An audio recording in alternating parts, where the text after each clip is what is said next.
నమస్తే అండి. 22 జనవరి 2024 అయోధ్యలో రామ మందిరం ప్రారంభోత్సవం జరగబోతుంది. అందులో భాగంగానే ఐ డ్రీమ్ ఇప్పుడు అయోధ్యలో ఉంది.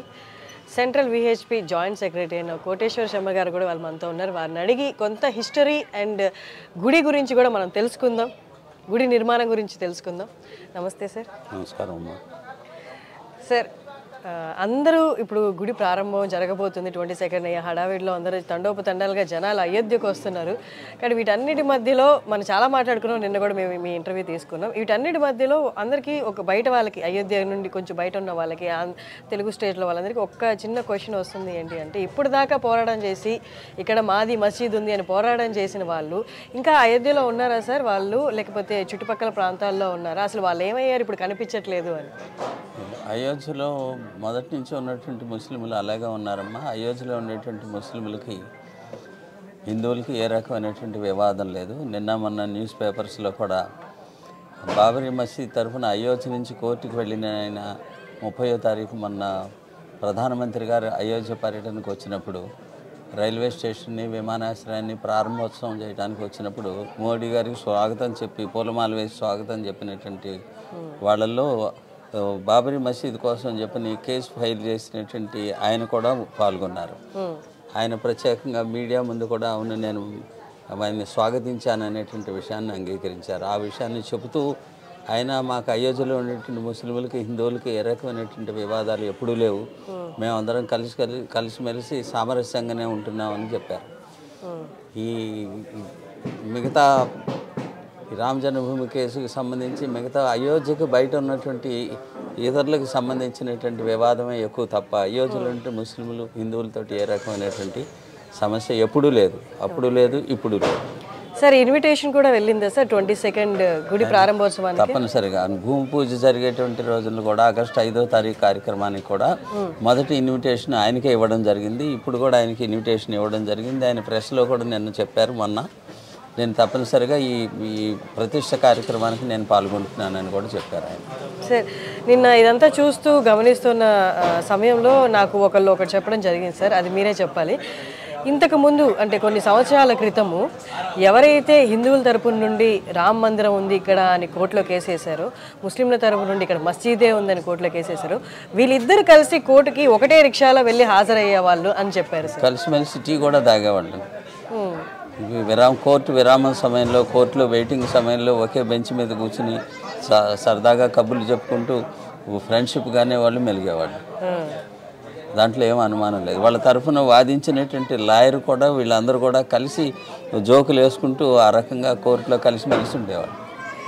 ఓకే సార్, ఇక్కడ లేని వాతావరణం బయట వాళ్ళందరికీ ఎందుకు అలా అనిపిస్తారు? అంటే అయోధ్యలో రామ మందిరం కోసం కేసు నడుస్తుంది అంటే ఎప్పుడు ఇక్కడ ఒక వార్ వాతావరణం, అలజడి గలాటా వాతావరణమే ఉన్నట్టు బయట వాళ్ళందరికీ ఎందుకు అలా అనిపిస్తుంది? అయోధ్యలో ఎప్పుడూ కూడా సంఘర్ష వాతావరణం లేదమ్మా.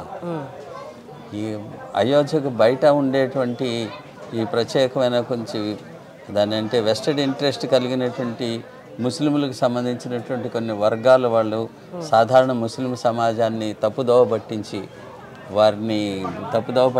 కారణంగా ఏర్పడినటువంటి విషయాలే తప్ప అయోధ్యలో ఎప్పుడూ టెన్షన్ అనేటువంటిది లేదు. అయోధ్యలో చట్టబద్ధంగా హిందువులు తమ యొక్క హక్కు కోసం చెప్పని పోరాడిన సమయంలో ఇక్కడ ఘర్షణ అనేటువంటిది ప్రభుత్వంతో జరిగింది కానీ ప్రజల మధ్య ఎప్పుడూ జరగలేదు. హిందూ ముస్లింల మధ్య అయోధ్యలో ఎప్పుడు కూడా ఏ రకమైనటువంటి వైమనస్యాలు జరిగినటువంటి సంఘటనలు ఇంతవరకు లేవు. ఓకే సార్, 1528లో బాబ్రీ మసీద్ ఎప్పుడైతే బిల్డ్ చేశారో ఇప్పుడు గుడి ఉన్న ప్రాంతంలో, అప్పటి నుంచి కూడా ముస్లింలు ఇక్కడికి వచ్చి నమాజ్ చేసేవాళ్ళు కాదని, ఒకవేళ నమాజ్ చేయడానికి ఎవరైనా వచ్చినా 5 పూట్ల నమాజ్ అయితే ఇంతవరకు జరగలేదని, ఈ రోజు కూడా టిల్ టుడే జరగలేదని అంటున్నారు సార్.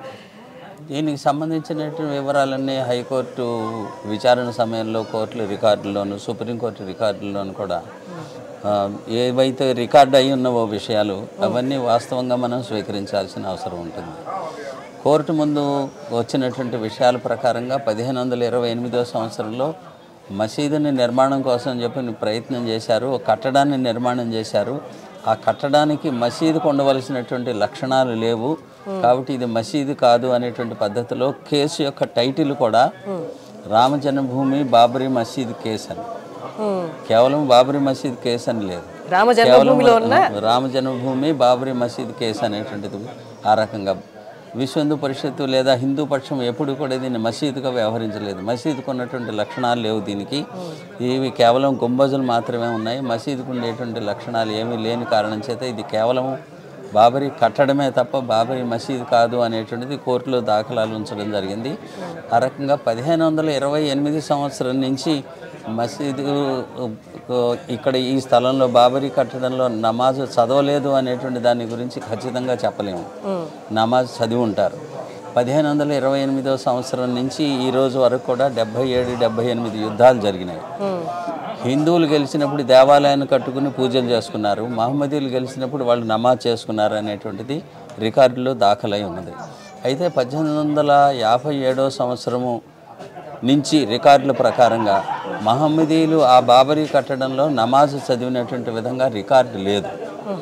ఈ రికార్డులన్నిటి ఆధారంగా ఇది మసీదు కాదు అనేటువంటిది హైకోర్టు, ఆ తర్వాత సుప్రీంకోర్టు రెండు కూడా నిర్ధారణ చేసినాయి.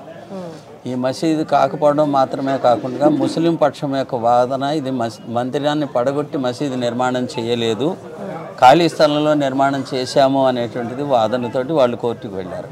ముస్లిం పక్షం ఈ వాదన సరైనది కాదు అని చెప్పిన ఇది మందిరాన్ని పడగొట్టి నిర్మాణం చేసినటువంటి కట్టడం అనేటువంటి దానికి సంబంధించినటువంటి దాదాపుగా ఈ 80-100 పేజీల యొక్క సాక్ష్యాధారాలతోటి ఇక్కడ మందిరం ఉండేదని, ఈ మందిరం పడగొట్టబడిందని చెప్పని అనేకమైన సాక్ష్యాధారాలన్నింటినీ కూడా కోర్టు ముందు ఉంచడము, ఆ రకంగా ఇది రామ జన్మభూమి అని హైకోర్టు నిర్ధారించడము, ఆ తర్వాత సుప్రీంకోర్టు కూడా నిర్ధారించడం అనేటువంటిది జరిగింది.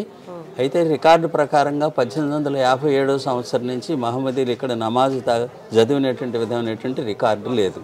అప్పటి నుంచి హిందువుల స్వాధీనంలో, హిందువుల యొక్క అజమాయిషిలోనే ఇది ఈ రామ జన్మభూమి ఉన్నది అనేటువంటిది కోర్టులో దాఖలైనటువంటి విషయం. సార్ 1528 1728 ముందు విక్రమాదిత్య టైంలో, ఆ టైంలో చాలా వరకు గుడి మార్పులకు లోనైంది అని అన్నారు. అలాగే సాధారణంగా త్రేతాయుగంలో రామావతారం అనేది త్రేతాయుగానికి సంబంధించింది. ఇప్పటి మామూలు మనకు హిందూ పంచాంగం లెక్కల ప్రకారంగా 17.5 లక్షల సంవత్సరాల క్రితం జరిగినటువంటి సంఘటన. ఈ పురాణాల ప్రకారంగా, స్థానికమైనటువంటి స్థల పురాణం ప్రకారంగా రాములు వారు తిరోధానం జరిగిన తర్వాత లవుడు ఈ దేవాలయాన్ని ఇక్కడ నిర్మాణం చేశాడని, రాముల వారి పేరుతోటి రామజన్మభూమిలో దేవాలయం నిర్మాణం చేశారని, యుగయుగాలుగా మారుతూ ఉన్నటువంటి సమయంలో కాలగర్భంలో అనేకమైనటువంటి మార్పులు చేర్పులు, భూకంపాలు కానీ ఇతరత్ర కానీ దేని కారణంగానైనా ఏ కట్టడమైనప్పటికీ కూడా జీర్ణోద్ధరణకు నోచుకుంటుంది. ఆ రకంగా జీర్ణోద్ధరణ జరుగుతూ విక్రమాదిత్య చక్రవర్తి పరిపాలించేటువంటి సమయంలో ఆయన జీర్ణోద్ధరణ చేసి 10 అంతస్తుల దేవాలయం నిర్మాణం చేశాడు అనేటువంటిది చరిత్ర. ఈ బాబరు యొక్క ఆజ్ఞతోటి దీన్ని పడగొట్టడం కోసం అని చెప్పి వచ్చినటువంటి మీర్ బాకి అనేటువంటి ఆయన సేనాధిపతి విక్రమాదిత్యుడు నిర్మించినటువంటి ఆ 10 అంతస్తుల దేవాలయాన్ని పడగొట్టి దాని యొక్క శిథిలాలతోటి, దాని యొక్క శిథిలాలపైన ఈ కట్టడాన్ని నిర్మాణం చేశాడు అనేటువంటిది చరిత్ర. ఈ రకమైనటువంటి పద్ధతిలో ఈ సాక్ష్యాలన్నిటి ఆధారంగా ఇది దేవాలయాన్ని పడగొట్టి దేవాలయం యొక్క శిథిలాలపైన, దేవాలయం యొక్క శిథిలాలతోటి ఈ బాబరీ కట్టడం నిర్మాణం చేయబడింది అనేటువంటి నిర్ధారణ అయినటువంటి కారణం చేతనే రామజన్మభూమి రాముడి పక్షాన తీర్పుని పొందడం జరిగింది. సరే, అలాగే ఆ టైంలో విక్రమాదిత్యుడు నేను రాముని అంశ, రాముని రూపంలో వచ్చాను అన్నట్టు కూడా ఆయన చెప్పుకునేవారని, అది చరిత్రకు సంబంధించిన అనేకమైనటువంటి కథనాలు ఉండవచ్చు. మామూలుగా హిందూ స్క్రిప్చర్స్ ప్రకారంగా నా విష్ణు పృథ్వీపతి అని అంటారు. రాజు అనేటువంటి ఆయన పృథ్వీపతి అనే రాజు, చక్రవర్తి అనేటువంటిది విష్ణు యొక్క అవతారంగా భావించడం అనేటువంటిది మన యొక్క పరంపరలో ఉన్నది. కాబట్టి ఆ రకంగా ఆయన విష్ణు అంశగా, విష్ణు అవతారంగా చెప్పడం అనేటువంటిది ఒక సాధారణమైన విషయం తప్ప ఒక ప్రత్యేకత కలిగింది అని చెప్పి నాకైతే అనిపించదు. సార్, ఇప్పుడు గుడి ఏదైతే ప్రారంభం అవుతుందో దీని బేసిక్ ఫౌండేషన్, ఫస్ట్ వేసిన ఫౌండేషన్ మళ్ళీ మార్చడం జరిగింది అన్నారు. వేసిన ఫౌండేషన్ మార్చడం జరగలేదమ్మా. డిజైన్ చేసిన తర్వాత డిజైన్ అనేటువంటి దాంట్లో మార్పులు చేర్పులు చేశారు. ఒరిజినల్ డిజైన్ని మామూలుగా ఏదైనా సరే కొత్త ఆలోచనలు వచ్చినప్పుడు ఈ చేసిన మొదటి డిజైన్లో మార్పులు చేర్పులు, వీరి సలహాలు వారి సలహాలు పేరుతోటి సౌకర్యం కోసం చెప్పిన ఏ రకంగా మనం ఇంటి డిజైన్లో కూడా మార్పు చేసుకుంటాము. అట్లాగే మొదట ఒక డిజైన్ తయారు చేశారు. ఆ డిజైన్ అనేటువంటి దానిలో మార్పు చేయడం అనేటువంటిది అవసరము అనేటువంటి పద్ధతిలో మార్పు చేయడం జరిగింది. మార్పు చేయడానికి కూడా ఒక టెక్నికల్ సాంకేతికమైనటువంటి కారణం వల్ల మార్పు చేయవలసి వచ్చింది అనమాట. కారణం ఏంటంటే రిమోట్ సెన్సింగ్ ద్వారా సెటిలైట్ ద్వారా సర్వే చేసినప్పుడు రామజన్మభూమి ఏరియాని సర్వే చేసినప్పుడు తెలిసినటువంటి విషయం ఏంటంటే సరయూ నది 1500 సంవత్సరాల క్రితం రామజన్మభూమిని ఆనుకుని ప్రవహించేటువంటిది అనేటువంటిది.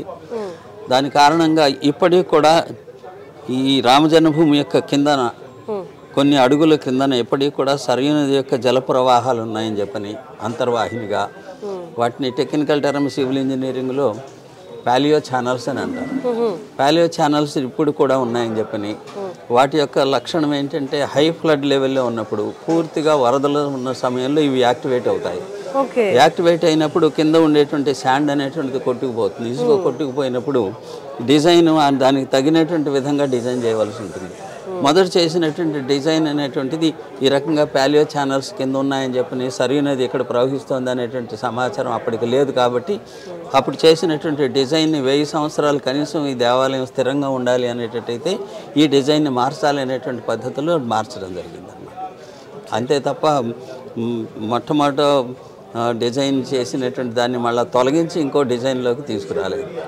డిజైనింగ్ టైంలోనే పేపర్ వర్క్ జరిగేటువంటి సమయంలోనే ఈ మార్పులు చేయడం జరిగింది. సార్ నిన్న మేము గుడికి సంబంధించిన స్తంభాలు చెక్కడం చూసాం సార్. వందల సంఖ్యలో ఉన్నాయి. ఆల్రెడీ కొన్ని కూడా ఆల్రెడీ టెంపుల్కి మూవ్ అయిపోయాయని కూడా చెప్పారు సార్. కానీ అవి ఒక్కొక్కటి చెక్కడానికి చాలా టైం పడుతుంది కదా సార్. అసలు ఎప్పుడు ప్రారంభించారు సార్ ఆ స్తంభాలను? రామజన్మభూమి ఉద్యమం విశ్వ హిందూ పరిషత్ యొక్క ఆధ్వర్యంలో 1984 సంవత్సరంలో ప్రారంభమైంది.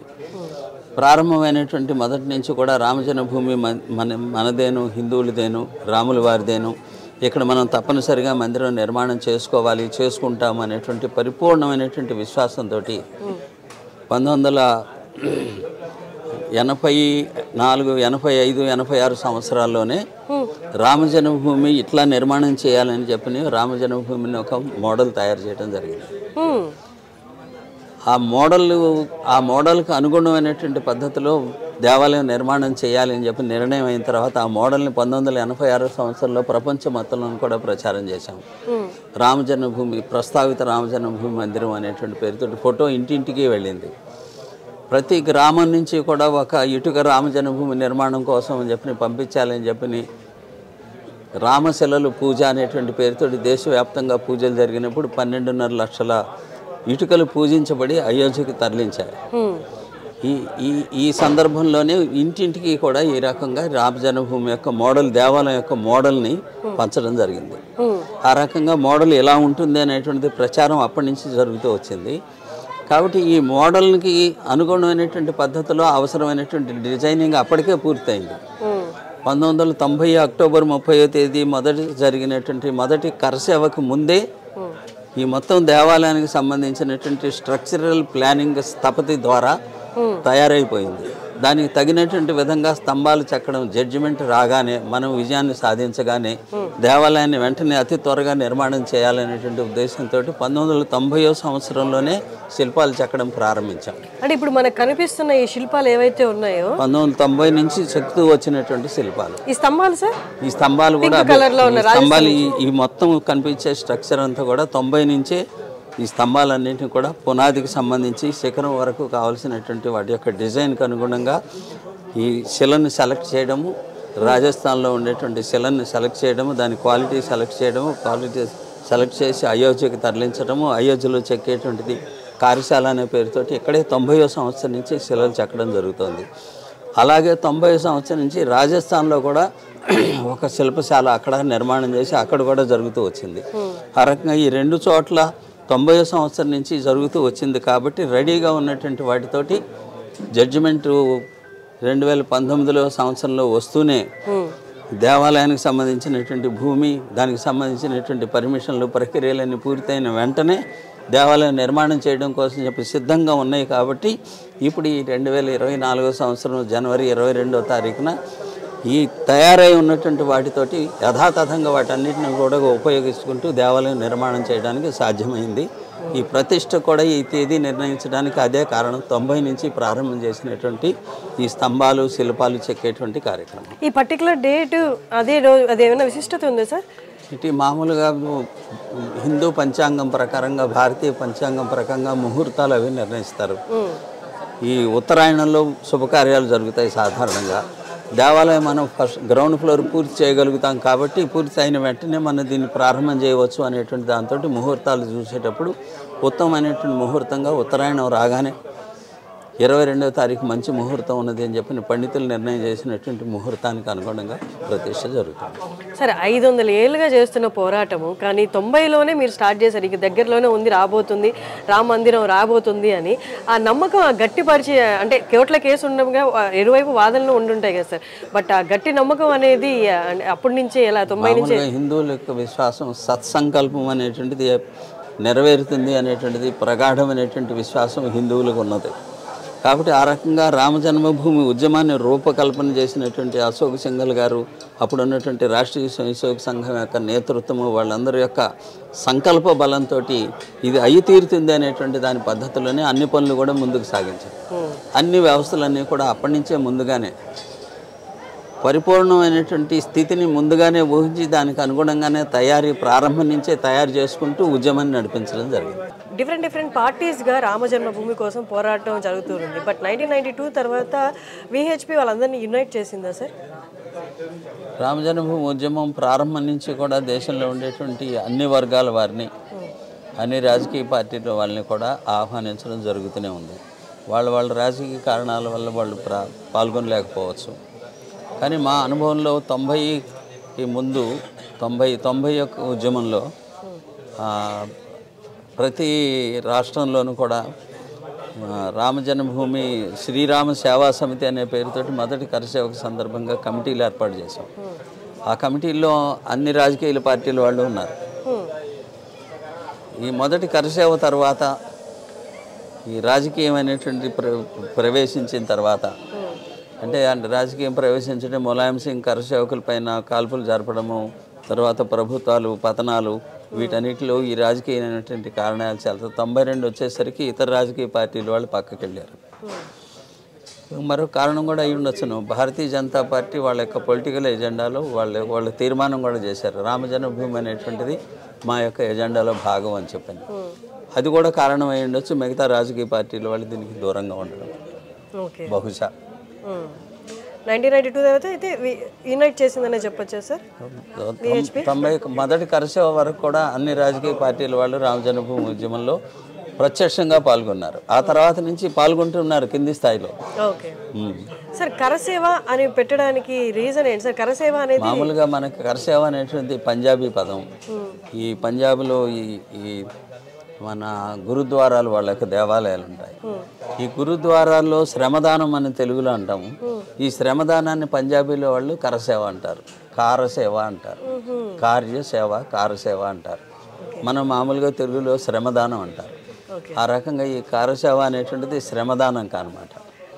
అంటే పంజాబీలో వర్డ్ పెట్టడం వెనక కారణం ఈ ఉత్తర భారతదేశంలో అది ప్రచలితమైనటువంటిది కాబట్టి అది సాధారణంగా అది పాపులర్ అయిపోయింది. అట్లాగే ఇప్పుడు జై శ్రీరామ్ అంతకుముందు లేదు. రామ జన్మభూమి ఉద్యమానికి ముందు ప్రపంచంలో జై శ్రీరామ్ అనుకోవడం లేదు. ఇప్పుడు ఎక్కడ ఏ సందర్భం చూసినా జై శ్రీరామే. అంతకుముందు ఏమనేవాళ్ళు సార్? అంతకుముందు ఉద్యమాలు ఈ రకంగా జరగలేదు కదా. కాబట్టి ఇప్పుడు కొద్ది ధార్మిక వాతావరణం ఏర్పడినప్పుడు కూడా అందులో జై శ్రీరామ్ అంటాం అనేటువంటిది నార్మల్ అయిపోయింది. ఆ రకంగా కాయినింగ్ అయిందనమాట. జై శ్రీరామ్ అయినట్టుగానే కారసేవ అనేటువంటిది కూడా కాయినింగ్ అయింది. సార్, విగ్రహాలు ఏర్పడడం మసీదులో, అప్పుడున్న మసీదులో ఇప్పటికీ అది మిస్టరీగానే ఉంది. ఎలా మిస్టరీ కాదమ్మా, స్పష్టంగానే కోర్టు తీర్పు ఉంది కదా. జిల్లా కోర్టు యొక్క తీర్పులో 1949వ సంవత్సరము డిసెంబర్ 22వ తేదీ అర్ధరాత్రి విగ్రహాలు వెలిసినాయి. విగ్రహాలు వెలిసినాయని తెలిసిన తర్వాత హిందువులందరూ కూడా పండుగ జరుపుకున్నారు, దర్శనాలు చేసుకున్నారు, పూజలు ఉత్సవాలు దీపావళిలాగా జరుపుకున్నారు. ఈ విగ్రహాలు వెళ్ళడం అనేటువంటిది కాదు, తీసుకొచ్చి పెట్టారు అని చెప్పని ముస్లింలు మరుసటి రోజు కోర్టుకు వెళ్ళారు. ఈ విగ్రహాలు తొలగించాలి అని చెప్పని. తొలగించాలి అని అన్నప్పుడు హిందూ పక్షం వాళ్ళు ఈ దేవాలయంలో ఇవి వెలిసినాయి, ఇవి పెట్టబడినవి కాదు అని చెప్పని వాదించారు. సాక్ష్యం ఏంటి? ఆ రోజు డ్యూటీలో ఉన్నటువంటి రాత్రి నైట్ డ్యూటీలో ఉండేటువంటి ఈ వాళ్ళని సెక్యూరిటీ గార్డులు ఉంటారు కదా, కాపలా వాళ్ళని పిలిచారు కోర్టుకి. ఇద్దరు ముస్లింలు. వాళ్ళిద్దరి యొక్క వాంగ్మూలము రికార్డు చేసింది కోర్టు. వాళ్ళిద్దరూ చెప్పింది ఏంటంటే, అర్ధరాత్రి ఒక పెద్ద మెరుపు మెరిసింది, ఈ మెరుపుకి మా కళ్ళు బైర్లు కమ్మాయి, మేము కళ్ళు మూసుకున్నాము, కళ్ళు తెరిచి చూసేసరికి విగ్రహాలు ఉన్నాయి. ఆశ్చర్యపోయి విగ్రహాలను చూస్తూ ఉంటే రాముల వారు మమ్మల్ని పిలిచినట్టుగా అనిపించింది. మేము దగ్గరికి వెళితే మా ఇద్దరి భుజాల మీద చేతులు వేసి వీపు నిమిరి మమ్మల్ని ఆశీర్వదించినటువంటి అనుభూతిని పొందాము. ఇవి వాటంతటా అవి వచ్చినవే తప్పితే, వెలిసినవే తప్పితే ఎవరు తెచ్చి పెట్టలేదు అని చెప్పి వాళ్ళు ఇచ్చినటువంటి వాంగ్మూలం మేరకి విగ్రహాలు తొలగించకూడదు అనేటువంటి నిర్ణయాన్ని మ్యాజిస్ట్రేట్ నిర్ణయించడం. ఆ తర్వాత పూజ జరుగుతున్నాయి కాబట్టి విగ్రహాలు తెచ్చిపెట్టినవేను పూజ జరపడానికి వీల్లేదు, ఆపండి అని చెప్పి ముస్లిం కోర్టుకు వెళ్ళటం. మళ్ళా కోర్టు పూజలు ఆపక్కర్లేదు అనేటువంటి పద్ధతులు నిర్ణయాన్ని చెప్పడం.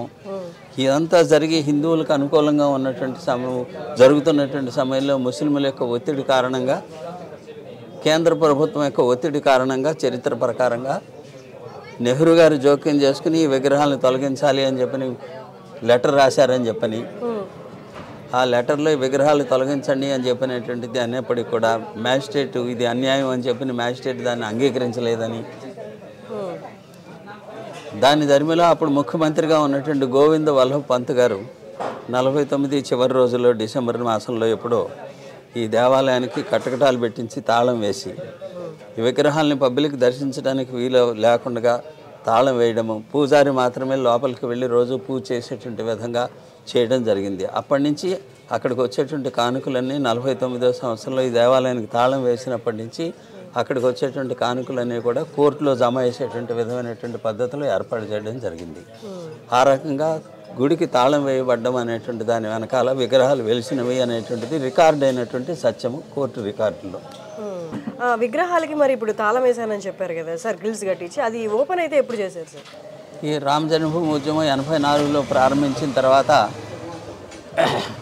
ప్రజలలో ఈ విషయాన్ని గురించి తీసుకువెళ్ళడం కోసం చెప్పని సీతాదేవి జన్మించినటువంటి జనకపురం నుంచి, సీతామఢి అంటారు, సీతామఢి నుంచి రామజానకి రథాలని ఉత్తరప్రదేశ్ మొత్తంలోనూ కూడా లక్నోకి తీసుకొచ్చి అక్కడి నుంచి ఢిల్లీకి తీసుకొచ్చే విధంగా ఈ యాత్ర నిర్వహించడం జరిగింది.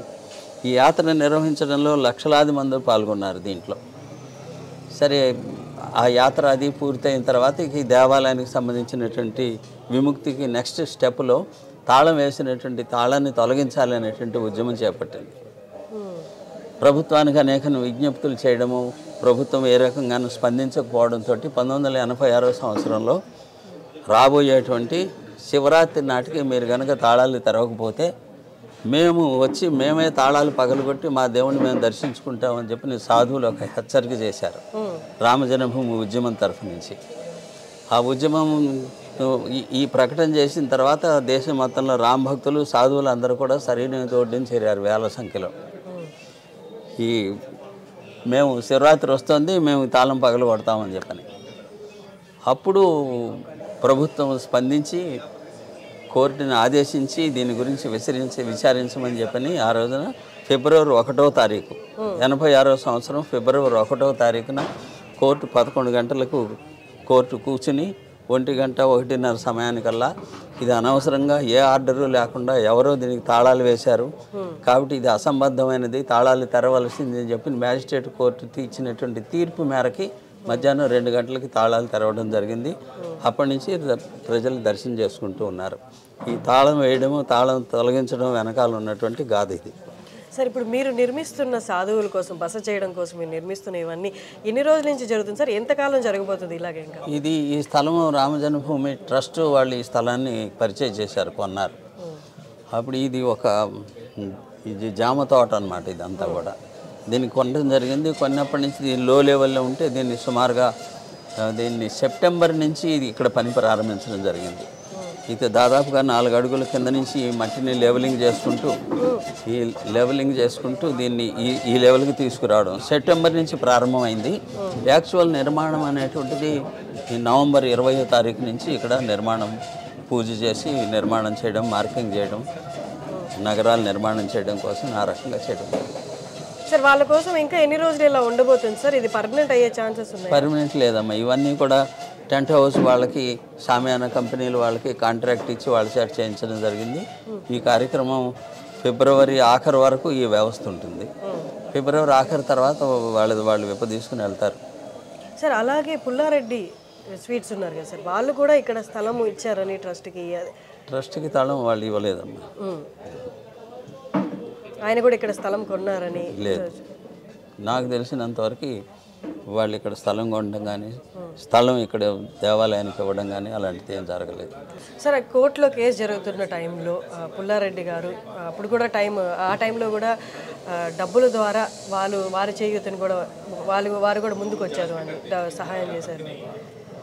ఈ రామ జన్మభూమి ఉద్యమానికి సంబంధించినంత వరకు ప్రతి ఒక్క స్టేజీలోనూ కూడా ఈ ఉద్యమానికి అవసరమైనటువంటి ఆర్థికమైనటువంటి వనరులు సమకూర్చుకోవడం కోసం చెప్పని ఉద్యమం యోజనలోనే భాగంగానే ప్రతి గ్రామం నుంచి ఒక ఇటుక పూజ చేసి అయోధ్యకు పంపించాలి దేవాలయ నిర్మాణానికి అనేటువంటి కార్యక్రమంలో ఆ సందర్భంలో ఆ ఉద్యమం సమయంలో శిలాపూజ అని చెప్పి అనేవాళ్ళం. ఆ శిలాపూజ సమయంలో ఒక్కొక్క హిందువు నుంచి రూపాయి పావలా వసూలు చేయడం జరిగింది.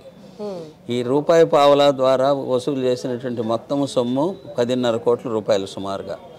ఈ 10.5 కోట్ల రూపాయలతోటి ఈ దేవాలయానికి కావాల్సినటువంటి రాతిని కొని శిల్పాలు చెక్కించేటువంటి పని 90వ సంవత్సరంలో ఆ ఇనీషియల్ అమౌంట్ తోటి ప్రారంభం చేయడం జరిగింది. ఈ తర్వాత ఇది దేవాలయ నిర్మాణానికి సంబంధించిన విషయం ఇదైతే కోర్టులో వాదించడం కోసం చెప్పిన కోర్టుకు అయ్యేటువంటి ఖర్చుల విషయంలో అనేక మంది దేశం మొత్తంలోనూ వదాన్యుల వైపు నుంచి ఈ కోర్టుకు అయ్యేటువంటి ఖర్చుల విషయంలో దానదాతల్ని లేకపోతే సమర్పణ చేసేటువంటి వాళ్ళ గురించి ఆలోచించేటువంటి సమయంలో పుల్లారెడ్డి గారు కూడా భూరిగా విరాళం ఇచ్చారు. కాబట్టి కేవలం పుల్లారెడ్డి గారు మాత్రమే కాదు, కాబట్టి దేశంలో ఉండేటువంటి అనేక మంది లక్షల మంది ఇచ్చారు. అట్లాగే సుమారుగా 10.5 కోట్ల మంది ఈ దేవాలయం నిర్మాణ నిధి కోసం అని చెప్పని 43 రోజులు 2020 సంవత్సరంలో 43 రోజులు నిధి సేకరణ చేశాం. దాదాపు 10.5 కోట్ల మందికి పైగా విరాళాలు ఇచ్చారు. ఆ విరాళాలతో ఇప్పుడు జరుగుతున్నటువంటి దేవాలయ నిర్మాణం జరుగుతుంది. లాస్ట్ క్వశ్చన్ సార్, ఇప్పుడు ఆర్కియాలజికల్ ఏఎస్ఐ వాళ్ళ తవ్వకాల్లో నిరూపించడానికి అక్కడ విగ్రహాలు కూడా ఇంకా శిల్పాలు కూడా దొరికాయి అని, అవన్నీ ఇప్పుడు ఎక్కడ ఉన్నాయి సార్? ఇవన్నీ కూడా ఆర్కియాలజీ సర్వే ఆఫ్ ఇండియా అధికారంలో ఉన్నాయి, వారి యొక్క సంరక్షణలో ఉన్నాయి. అవన్నీ కూడా వారు భద్రం చేసి ఉంచారు. కొన్ని ఇప్పుడు రామ మందిరం ఇప్పుడు దర్శనం కోసం వెళ్ళినప్పుడు దర్శనం చేసుకుని బయటికి వచ్చే దారిలో ఎడం పక్కన ఈ పునాదుల కోసం చెప్పిన తవ్వినప్పుడు దొరికినటువంటి శివలింగము, లేకపోతే ఇంకో కమలము, ఇంకో దేవతలకు సంబంధించి శిల్పాలు, యక్షులు వాళ్ళకి సంబంధించి, కుబేరుడికి సంబంధించినటువంటి విగ్రహం యొక్క భాగాలు, దేవాలయానికి ఉండేటువంటి ద్వారబంధానికి సంబంధించినటువంటి భాగాలు ఇవన్నీ దొరికినాయి. వాటన్నిటిని కూడా దర్శనం చేసుకుని వచ్చేటప్పుడు ఎడం పక్కన అందరూ దర్శనం చేసుకునే విధంగా ఏర్పాటు చేయడం. Thank you sir, thank you so much. Srirama